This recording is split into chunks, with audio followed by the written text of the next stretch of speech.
ابو ہریرہ رضی اللہ تعالیٰ عنہ فرماتے ہیں بھوک زیادہ لگتی تھی نا جب مجھے، تو میں حضرت عمر سے، ابو بکر سے، عثمان مولا علی سے کوئی مسئلہ پوچھ لیتا تھا، اور جب میں مسئلہ پوچھتا تھا تو وہ مجھے روٹی کھلا دیتے تھے۔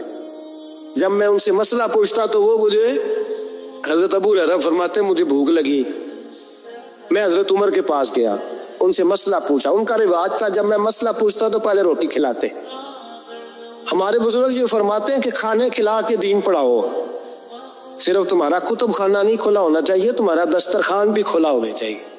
کسی نے نبی پاک صلی اللہ علیہ وسلم سے پوچھا تھا بہترین مسلمان کون ہے؟ حضور نے فرمایا جو سلام لینے میں پہل کرے اور روٹی زیادہ کھلائے گا، جو روٹی ذبح وقت فکر کرے یار تو روٹی کھا لے، روٹی کھانے کی طرف توجہ دلائے۔ کھلانا سنت ہے، زیادہ کھانا اس میں بھی فرق رکھے۔ تو نبی پاک صلی اللہ علیہ وسلم کے صحابی حضرت ابو ہریرہ رضی اللہ تعالیٰ عنہ فرماتے ہیں میں نے حضرت عمر سے مسئلہ پوچھا، میں نے کہا حضور مسئلہ بتائیں، تو کہتے پہلے ان کی عادت تھی جب میں مسئلہ پوچھتا تو روٹی بھی کھلاتے، آج انہوں نے مسئلہ ہی بتایا ہے، روٹی کوئی نہیں کھلائی۔ تو مجھے کہنے لگے ابو ہریرہ تو سوچتا ہوگا روٹی نہیں اس نے پوچھی، تو نے کب سے کھانا نہیں کھایا؟ میں نے کہا آج صبح سے۔ تو جناب عمر کہنے لگے میں نے کل صبح سے نہیں کھایا۔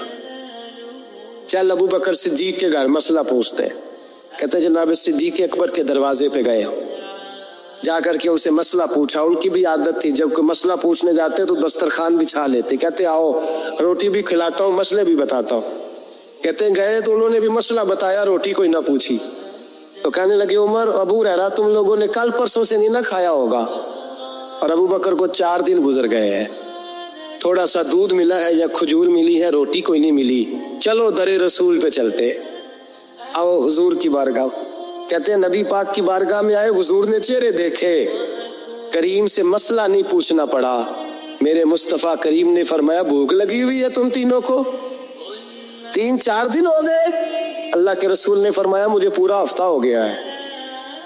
سبب کچھ اور ہے جس کو تو خود سمجھتا ہے، زوال بندہ مومن کا بے زری سے نہیں، بھوک نقصان کا وجہ نہیں بنی، وجہ کوئی اور بنی ہے۔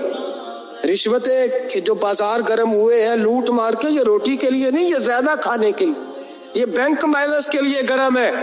یہ لوٹ مار کا مقصد کوٹھیاں بنانا ہے، روٹی کا تو رب کریم کا وعدہ ہے۔ جو روز روتا ہے شام کو کہ میرا کاروبار کوئی نہیں، اصل میں کہتا ہے بنگلہ کوئی نہیں، اصل میں کہتا ہے کار کوئی نہیں، پجاروں کوئی نہیں، روٹی تو اللہ عطا فرماتا ہے، اس کا وعدہ ہے۔ فرمایا حضور نے 3 دن بیت گئے، چلو۔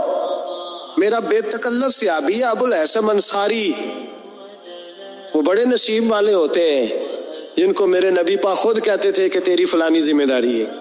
اس زمانے کا تو کسی کو کہہ دیا جائے تیری ذمہ داری ہے تو کہتا یہ تو پھٹیکے ڈالنے لگ گیا، یہاں سے تو چھٹی کر جانی چاہیے۔ خوش ہوتے تھے صحابہ کہ ہماری ذمہ داری لگی۔ کہتے ہیں حضرت ابو الحسن انصاری کے گھر گئے، نبی پاک نے فرمایا بھوک بڑی لگی ہے کھانا لا۔ کہتے ہیں حضور نے اسے کہا تو اس آدمی کو تو وجد ہی ہو گیا، اس نے کہا میرے اتنے نصیب کہ حضور کا یہ کھانا کھلا۔ آؤ دیکھو دنیا والو، آج جو سب سے زیادہ عزت والا ہے وہ میرا مہمان بنا ہوا ہے۔